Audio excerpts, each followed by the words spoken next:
vi ngày dil dila khom hi avatra i avan hoi nge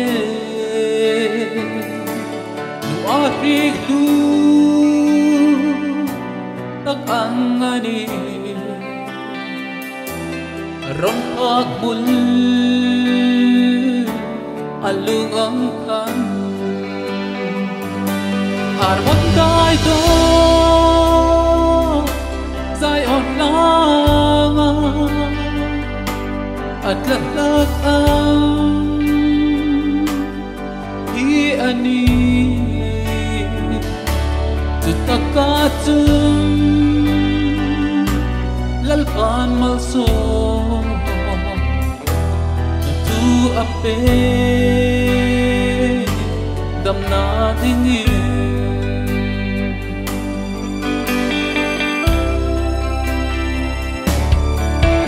una vi ngày đi đi là ông khom hi avatra i avan hoi nge nu arik du tak ang ani ron pagmul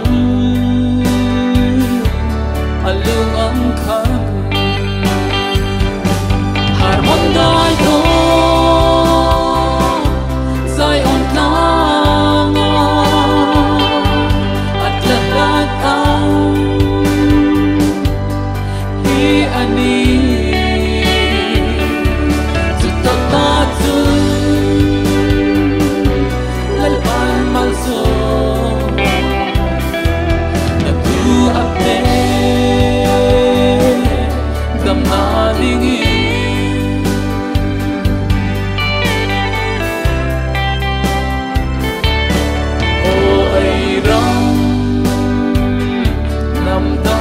di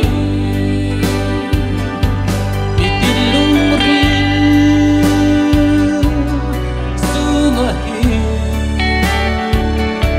san sin chalang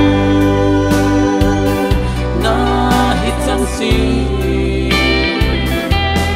dun ay rang namdam ati umaw in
ngày dil dila khom hi